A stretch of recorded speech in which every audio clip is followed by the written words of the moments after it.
hebat. Assalamualaikum warahmatullahi wabarakatuh. Alhamdulillah wa syukurillah wa la hawla wa la quwata illa billah. Allahumma sholli ala sayyidina Muhammad wa ala alihi wa ashabihi wa tabi'in wa man tabi'ahum bi ihsanin ila yaumil qiyamah. Sebelum pelajaran kita mulai, kita berdoa dulu supaya pelajaran kali ini diberikan kelancaran oleh Allah Subhanahu wa taala dan diberikan ilmu yang manfaat di dunia wal akhirah. Amin. Untuk itu, marilah kita berdoa sejenak. Berdoa mulai.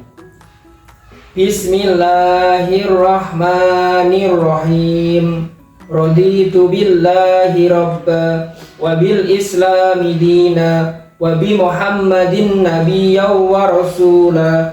Rabbi zidni ilma warzuqni fahma. Amin ya rabbal alamin. Sebelum pelajaran kita mulai, perkenalkan dulu, nama saya Ahmad Sudion dari SD Negeri 4 Tahunan. Anak-anak hebat, pertemuan kali ini kita akan membahas bab pertama, yaitu Al-Quran dan Hadis. Adapun tujuan pembelajaran kali ini yaitu menjelaskan pesan-pesan pokok surat Ad-Duha dengan baik. Nah, anak-anak hebat, sebelum kita masuk materi, tentunya kita akan mengerti terlebih dahulu cara membaca surat Ad-Duha. Maka dari itu, kita membaca surat Ad-Duha bersama-sama. A'udzu billahi minas syaitonir rajim. Bismillahirrahmanirrahim. Wadduha wal laili idza saja. Ma wadda'aka rabbuka wa ma qala. Walal akhiratu khairun laka minal ula. Walasawfa yu'tika rabbuka fatarda. Alam yajidka yatiman fa'awa. Wa wajadaka dhalan fahada. Wa wajadaka 'ailan fa'agna. Fa'ammal yatima fala taqhar. Wa ammas sa'ila fala tanhar. Wa amma bi ni'mati rabbika fahaddits. Shadaqallahul adzim. Anak-anak hebat, surat Ad-Duha ini mengindikasikan buat kita semua bahwa surat Ad-Duha ini adalah salah satu pesan dari Allah Subhanahu wa taala.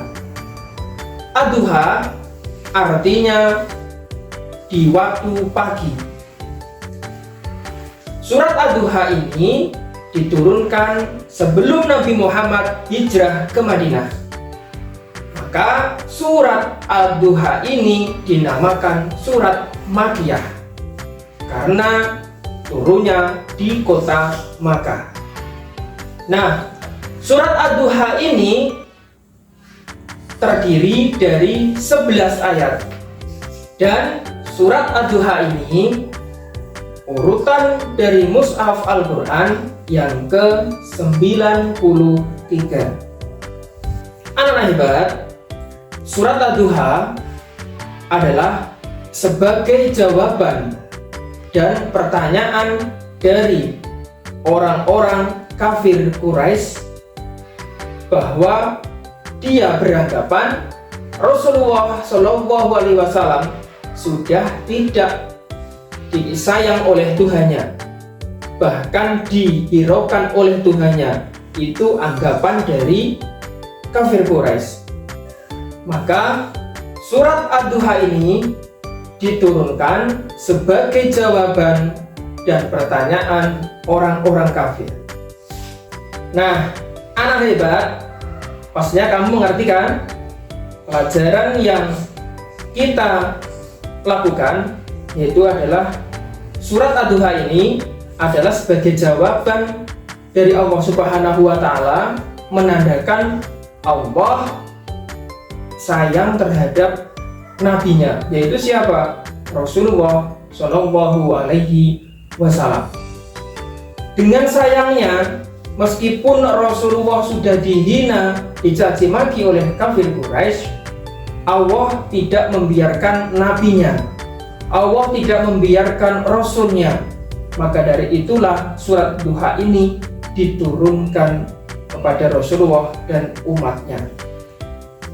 Nah, anak-anak hebat, pesan-pesan pokok dari materi ini atau mempelajari tentang surat Ad-Duha ini yaitu: 1.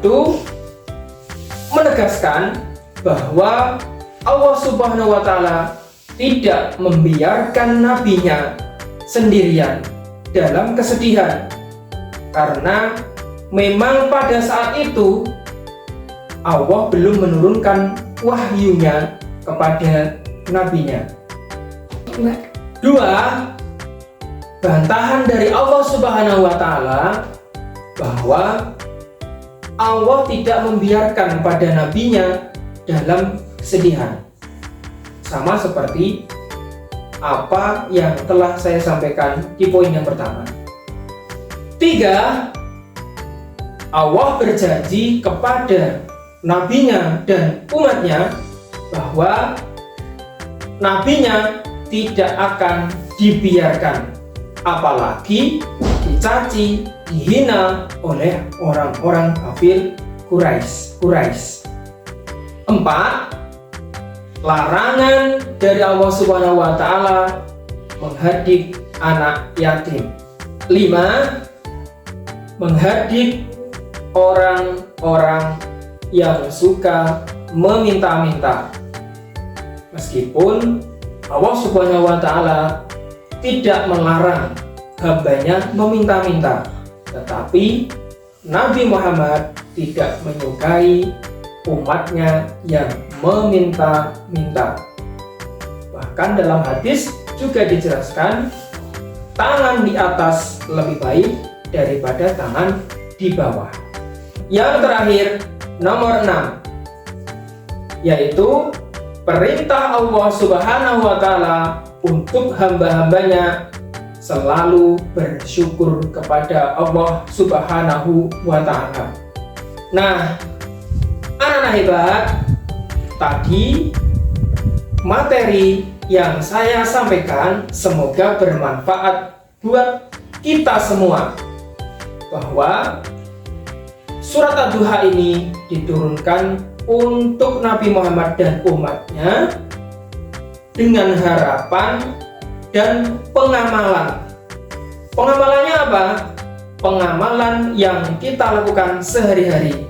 Contoh yaitu kita sering bergaul kepada anak yatim, menyayangi anak yatim. Karena apa? Kalau kita menyayangi anak yatim, kita pun akan disayang oleh Allah Subhanahu wa Ta'ala. Dan yang kedua, larangan untuk kita berbuat meminta-minta kepada sesama, karena Islam tidak mengajarkan untuk meminta-minta.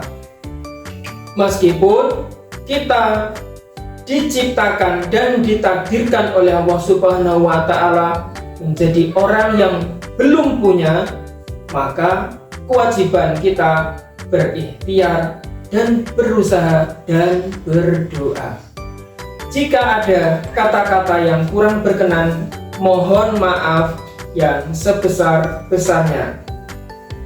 Kita tutup dengan bacaan hamdalah bersama-sama. Alhamdulillahirabbil alamin. Sekian dari saya. Billahi taufiq wal hidayah. Wa anfu minkum.